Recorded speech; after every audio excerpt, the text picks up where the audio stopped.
His name stood out, like the diamond in the rough he was, and never quite stopped being.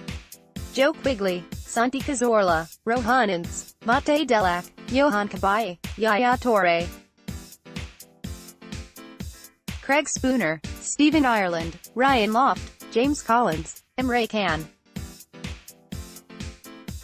The Premier League's list of released players contained a litany of players whose best days were long behind them, and some whose best days are years in the future, and must come at a different club, possibly lower down the English football ladder. Yet there, in the middle of them all, was a full German international. A player who, if not for injury, would have been participating in this summer's World Cup. A midfielder who started 2 cup finals at Liverpool, and came on as a substitute in his third, in what would prove to be his final appearance for the Reds. The annual bloodletting of the 20 top-flight clubs rarely throws up a name which startles, but the 24-year-old does that. He is young, part of the first-team squad, and had a value of well over £30 million. This is not what usually happens. Not at Liverpool, yet his departure came as no surprise for those who have followed his story over the past 2 years. What began as an aside soon became a concern. 24 months became 18, then 18 became 12. Soon, it was clear a deal was not as easy as anticipated, with differing opinions on certain aspects of the new deal, most notably the insertion of a release clause. It rumbled and rumbled. Indeed, it still does, with his expected move to Juventus not confirmed, although he is now in turn for his medical. Much like Hollywood's Titanic, the story has gone on far too long, and everybody knew the ending anyway. It won't be Liverpool who are sunk by his absence, either. The reaction to his potential free transfer mirrored the situation.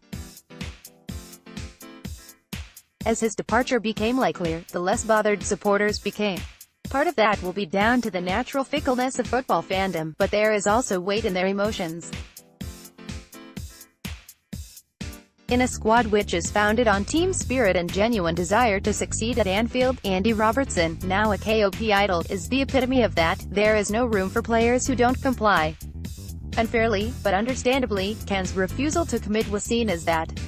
On the pitch, too, Liverpool have had time to adjust to life without their German. After his injury against Watford in March, the Reds forged on with Gini Wijnaldum, Jordan Henderson, James Milner and Alex Oxlade-Chamberlain. Though Can would have been a useful option, especially after Oxlade-Chamberlain's season-ending injury against Roma in April, he was not an obvious miss. Rapid work from the club in this summer's transfer market also deadens any potential pain. In signing Fabinho just 2 days after the defeat to Real Madrid, thoughts turned to the future, rather than the past. If Can had stayed, he would potentially be competing with Fabinho and Naby Keita for a midfield spot. Nabil Fekir would have been another, if not for a last-minute hitch. In addition to that, his current competition will remain, with Adam Lallana also fully fit when the new campaign begins. Football can be ruthless and Can, so long liked at Anfield, is already forgotten. The reality is Liverpool have lost a good player, and that to do so without earning a single penny will frustrate those in the corridors of Melwood. It is the exact antithesis of the value-based focus in which the club do business. But Liverpool have already moved on, and so will Can, no doubt given more responsibility and authority at his new club. In an Anfield career which ended with a fleeting, futile substitute appearance in the Champions League final, there will always be a tinge of regret, and a wonder of what if about his time on Merseyside. This Liverpool side, however, is not looking backwards. What if is no longer a question which is allowed. Klopp's steam train powers on, having left Can behind at the station.